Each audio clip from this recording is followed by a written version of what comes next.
E se a felicidade não for algo que a gente encontra por acaso, sabe, como um tesouro perdido, e se na verdade ela for uma habilidade, algo que a gente pode construir, fortalecer e treinar, que nem um músculo? Ok, vamos mergulhar nisso.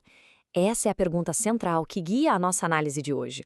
Porque, olha, a ciência moderna do cérebro está desafiando séculos de crenças sobre de onde vem o nosso bem-estar.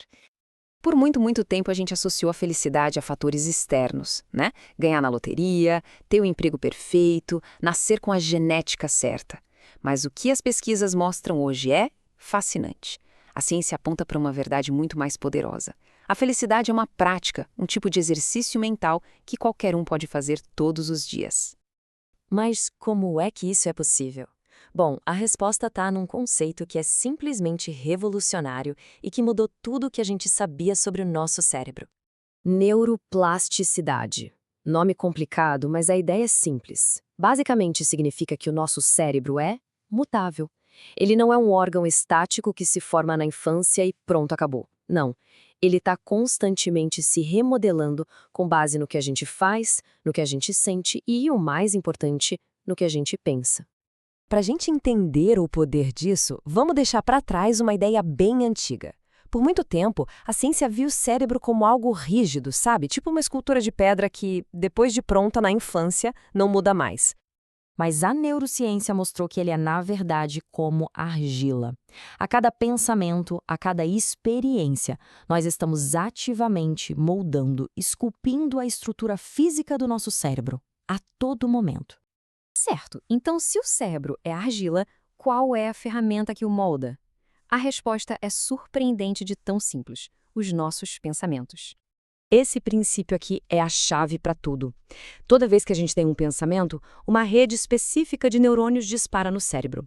E quanto mais a gente repete esse pensamento, mais forte e mais eficiente fica a conexão entre esses neurônios. Pensa nisso como se fosse criar uma trilha numa floresta. A primeira vez é difícil, tem mato por todo lado, mas quanto mais se passa por ali, mais o caminho fica definido, fica fácil de seguir. Se uma pessoa se preocupa o tempo todo, ela está, na prática, fortalecendo a estrada da preocupação no cérebro, tornando esse o caminho padrão. A ótima notícia aqui: se fomos nós que criamos esses caminhos, nós também podemos criar novos. E agora, a gente vai ver como fazer isso na prática. Existem muitas técnicas, mas hoje vamos focar em duas que são incrivelmente eficazes e muito apoiadas pela ciência: o reenquadramento cognitivo e a meditação mindfulness, também conhecida como atenção plena. A primeira ferramenta é sobre tomar consciência dos nossos padrões de pensamento. O reenquadramento cognitivo é basicamente o ato de identificar um pensamento negativo que vem no automático e, de propósito, de forma deliberada, escolher uma perspectiva mais construtiva. Não é ignorar o problema, mas sim desafiar a história que a gente conta para a gente mesmo sobre ele, construindo ativamente um caminho neural mais positivo. E a segunda ferramenta é a meditação de atenção plena, uma prática super antiga que a neurociência moderna veio e confirmou que é um verdadeiro exercício para o cérebro.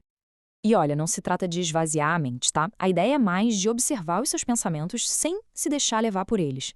Imagina sentar na beira de um rio e observar as folhas passando, em vez de pular na correnteza. Essa prática nos treina a não reagir no piloto automático aos nossos pensamentos.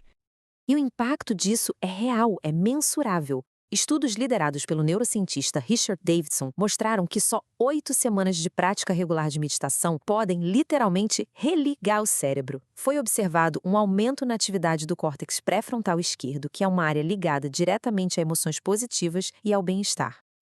Então, no final das contas, o que tudo isso significa? Significa que não somos meros espectadores da nossa vida emocional, somos os arquitetos dela. Essa citação resume tudo perfeitamente. Treinar a mente para a felicidade não é uma ideia abstrata. É um exercício. Cada vez que praticamos o reenquadramento ou a meditação, estamos fazendo uma espécie de flexão para o nosso cérebro, fortalecendo os circuitos da alegria e do bem-estar. A ciência nos deu um mapa e as ferramentas.